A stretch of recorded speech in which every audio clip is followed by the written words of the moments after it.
Welcome back to our channel, guys. So today we're going to be finishing off the Bikini Bottom Bounty series. This one is number 12, and this one is titled SpongeBob's Secret Valentine. Let's check it out. So SpongeBob's Secret Valentine is written by David Lewman and illustrated by Heather Martinez. Ready, Gary? asked SpongeBob. His pet snail looked up and blinked. Okay, fetch, yelled SpongeBob as he lobbed a ball of kelp over Gary's head. Meow, said Gary, watching it fly by. Good effort, Gary, said SpongeBob enthusiastically.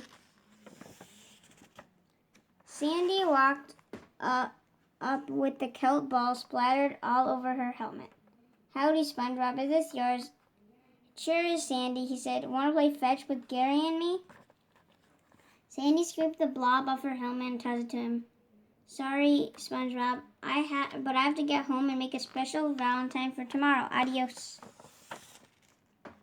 Did you hear that, Gary? said SpongeBob. I bet that special Valentine Sandy's making is for me. I better start making one for her. You like Sandy? bellowed Patrick, who had crept up behind SpongeBob, startling him. Of course I like Sandy, Patrick. She's my friend.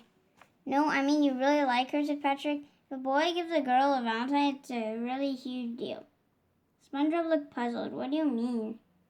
Now you'll have to spend all your time with Sandy, and you won't have any time for your friends, explained Patrick. Oh, SpongeBob, I'll miss you, little buddy. With that, he ran off crying. Patrick, wait, come back, SpongeBob turned to Gary and shrugged. You know, Gary, it's hard to believe, but I think Patrick might be wrong.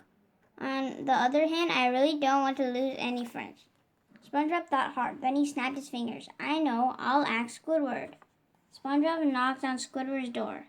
Squidward, open up, it's an emergency. Squidward opened the door in a panic, dripping wet from his bath. What's the emergency, he asked, panting. Squidward, do you think I should give Sandy a Valentine tomorrow?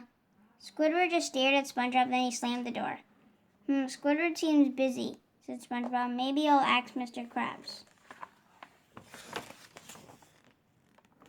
At the Krusty Krab, Mr. Krabs leaned back in his chair. Sure, SpongeBob.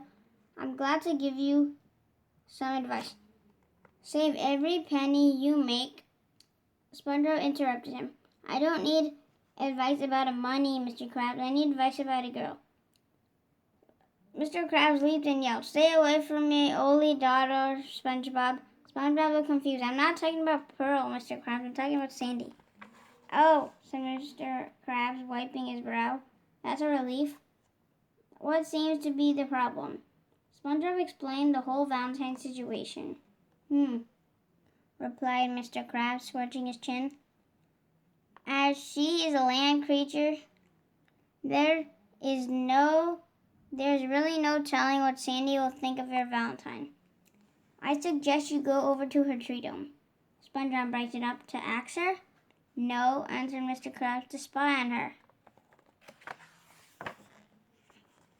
SpongeBob disguised himself as a piece of coral and sneaked up to Sandy's tree dome. Then very quietly he pressed his face against the glass. He looked all around, but he didn't see Sandy anywhere. Oh, tartar sauce, said SpongeBob. She must be inside her treehouse. I've got to go in. SpongeBob opened and closed the door to the dome as quietly as he could. He shimmied up the tree, he peeked through the window and saw Sandy making a huge red Valentine. Suddenly her nose twitched. I smell salt water, she said.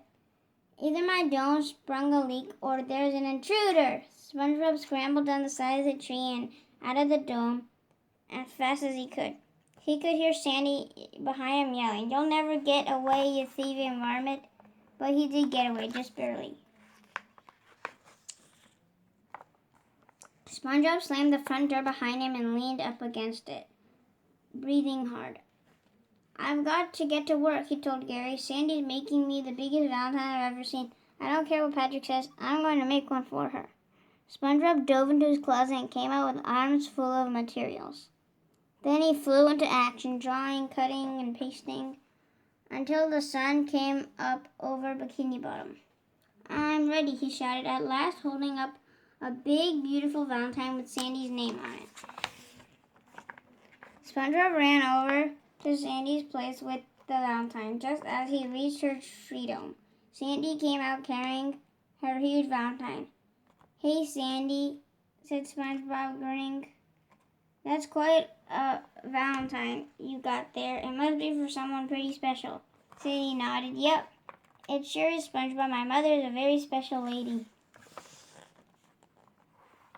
"Mother?" said SpongeBob, stammering. "That's great, Sandy." He tried to keep his big fancy Valentine hidden behind his back. "Who's that Valentine for, SpongeBob?" asked Sandy. SpongeBob shifted his feet uneasily. "What Valentine?" "The one that says Sandy on it," she said. Blushing, SpongeBob handed her the Valentine. "It's for you, Sandy, but it doesn't really mean anything like that. I won't get to see Patrick anymore, or..." "Gosh, SpongeBob," said Sandy, smiling, "this Valentine's prettier than a Texas barbecue on the 4th of July. Sandy held up the Valentine, admiring it. Then she frowned. "You know what this means, SpongeBob?" SpongeBob looked nervous. "No, Sandy," he said. "What does it mean?" "It means I've got to thank you by challenging you to a karate match." "Well," thought SpongeBob, "my friendship with Sandy hasn't changed a bit. Patrick was wrong." "Hi-ya!" yelled Sandy, flying through the air. "Hi-ya!" screamed SpongeBob. And they spent the rest of Valentine's Day happily chopping away at each other. The end. Well, that was a great series. Did you enjoy reading it? Yes. Awesome. So thank you for spending your time with us reading this book. And if you've heard the other books, I'm glad to hear that. Stay tuned for more book reads. We have many of them planned for the future. We'll also be doing some random books in between, some gaming videos. We'll see. We're still trying to figure out things to do and add. So, but just wanted to thank everybody for spending time with us.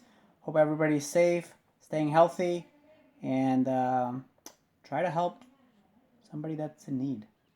Okay? Take care, guys. Have fun. Bye.